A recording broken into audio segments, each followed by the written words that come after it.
Allot மணி சேனலுக்கு வருக வருக. நான் செபி ரெஜிஸ்டர்டு ஃபினான்ஷியல் அட்வைசர் கிடையாதுங்க. நான் எஜுகேஷனல் பர்பஸுக்காக என்னுடைய பர்சனல் எக்ஸ்பீரியன்ஸை நான் ஒரு 20 வருஷமாக மார்க்கெட்டில் இருக்கேன். அதை தான் உங்கள்கிட்ட ஷேர் பண்ணுறேன். நீங்கள் எந்த முடிவு எடுக்கிறதா இருந்தாலும் உங்கள் நிதி ஆலோசகரை அணுகி அதுக்கப்புறம் பணத்தை போடுறதை பற்றி முடிவு பண்ணுங்கள். நன்றி. அலாட் மணி சேனலுக்கு வருக வருக. இந்த சேனலுக்கு இன்னும் நீங்கள் சப்ஸ்கிரைப் பண்ணலைன்னா தயவு செஞ்சு சப்ஸ்கிரைப் பண்ணிக்கோங்க. பெல் பட்டனையும் கிளிக் பண்ணிக்கோங்க.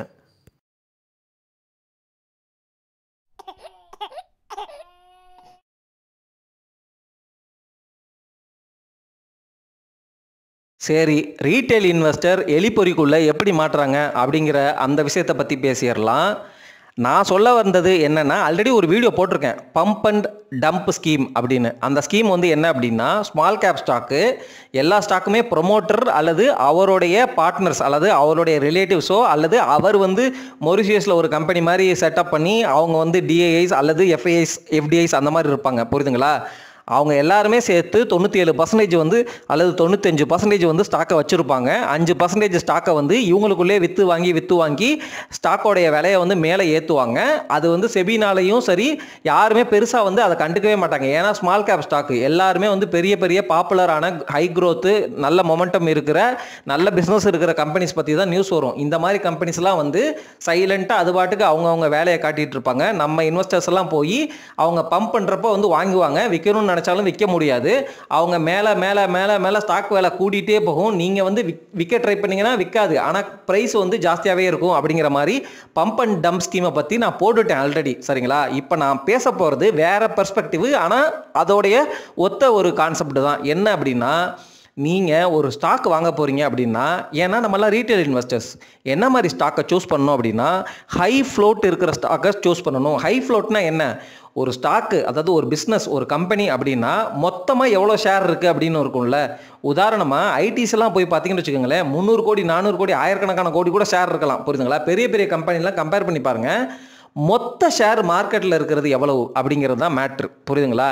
ஏன் அவ்வளோ அந்த பேராமீட்டருக்கு இம்பார்ட்டன்ஸ் கொடுக்குறோம் அப்படின்னா, நீங்கள் நிறையா ஷேர் மார்க்கெட்டில் இருந்தால் தான் நிறையா பேர் வச்சுருப்பாங்க. ஏகப்பட்ட பேர் வச்சுருக்கிறதுனால நீங்கள் விற்க போனால் ஈஸியாக விற்கலாம், வாங்கணும்னு நினச்சாலும் ஈஸியாக வாங்கலாம். புரியுதுங்களா? இதை தான் ஹை ஃப்ளோட்டிங் ஸ்டாக் அப்படின்னு சொல்லுவாங்க. இப்போ டாடா எல்எக்ஸி மாதிரி ஸ்டாக்கெல்லாம் ரொம்ப நல்ல ஸ்டாக்கு தான். பட் இருந்தாலும் நீங்கள் ஷார்ப்பாக மேலே ஏறுதில்ல, அதுக்கு காரணம் என்ன அப்படின்னா, பெரும்பாலும் ஹை ஃப்ளோட் ஸ்டாக்காக இருக்காது. அதாவது எப்படின்னா, ப்ரொமோட்டரே நிறையா வச்சுருப்பாரு, அதுக்கப்புறம் மியூச்சுவல் ஃபண்டே விற்காமல் அவங்க லாக் பண்ணி வச்சுருப்பாங்க, அல்லது ஃபாரின் இன்ஸ்டிடியூஷனல் இன்வெஸ்டர்ஸ் அவங்க லாக் பண்ணி வச்சுருப்பாங்க. ஸோ ட்ரேட் ஆகிற ஸ்டாக்கு, புரியுதுங்களா? அந்த ட்ரேட் ஆகிற ஸ்டாக்கு அப்படிங்கிறது ரொம்ப ரொம்ப கம்மியாக இருக்கும். அதனால் அதோடைய விலை ஏறும். இப்போது நீங்கள் புரிஞ்சுக்க வேண்டியது என்ன அப்படின்னா, ஒரு கம்பெனி நல்ல கம்பெனி இல்லை, பாப்புலரான கம்பெனி இல்லை அப்படிங்கிற பட்சத்தில் அதோடைய ஃப்ளோட்டிங் ஸ்டாக்ஸ் எவ்வளோ இருக்குது அப்படிங்கிறத பார்க்கணும். அது எப்படி பார்க்கலான்னா, அந்த ஸ்டாக்கோடைய ஃபண்டமெண்டல்ஸில் போய் பாருங்கள், மொத்தம் எவ்வளோ ஷேர் இருக்குது அப்படிங்கிறது. மார்க்கெட் கேப்பே ஸ்டாக்கினுடைய price into number of shares, இது ரெண்டையும் மல்டிப்ளை பண்ணால் வர்றது தான் மார்க்கெட் கேப்பு. இந்த number of shares, total number of shares இருக்குது பார்த்தீங்களா, அது எவ்வளோன்னு பாருங்கள். அதில் எவ்வளோ பர்சன்டேஜ் ப்ரொமோட்டர்ஸ் வச்சுருக்கிறாங்க, எவ்வளவு எஃப்ஐஐஸ் வச்சுருக்கிறாங்க, எவ்வளவு மியூச்சுவல் ஃபண்ட்ஸ் வச்சுருக்கிறாங்க.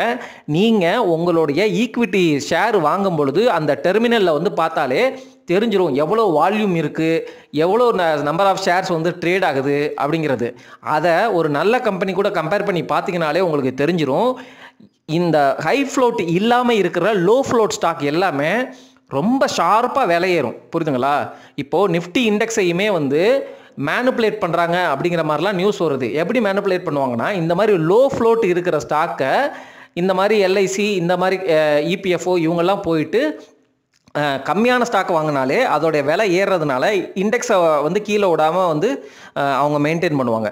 உங்களுக்கு புரியுதுங்களா? ஸோ இந்த விஷயத்தை தெரிஞ்சுக்கங்க. அந்த நம்பர் ஆஃப் ஷேர்ஸு அது ஹை ஃப்ளோட் ஸ்டாக்கா லோ ஃப்ளோட் ஸ்டாக்கா, நம்ம என்ட்ராகலாமா, எவ்வளோ வால்யூம் ட்ரேட் ஆகுது, நம்மளால் விற்க முடிஞ்சால் விற்க முடியுமா அப்படிங்கிறத நீங்கள் ஒரு தடவை செக் பண்ணிவிட்டு, ஏன்னா நீங்கள் பாட்டுக்கு லோ ஃப்ளோட் இருக்கிற ஸ்டாக்கில் உங்களுக்கு கன்விக்ஷன் ஜாஸ்தி இருக்குது அப்படிங்கிறதுக்காக நீங்கள் இருக்கிற காசில் பெரும் போர்ஷனை கொண்டு போய் போடுறீங்கன்னு வச்சுக்கோங்க, 5 லட்சம் 10 லட்சம்லாம் போட்டுட்டு அந்த ஸ்டாக்கை விற்க முடியாமல் மாட்டிக்கக்கூடாது.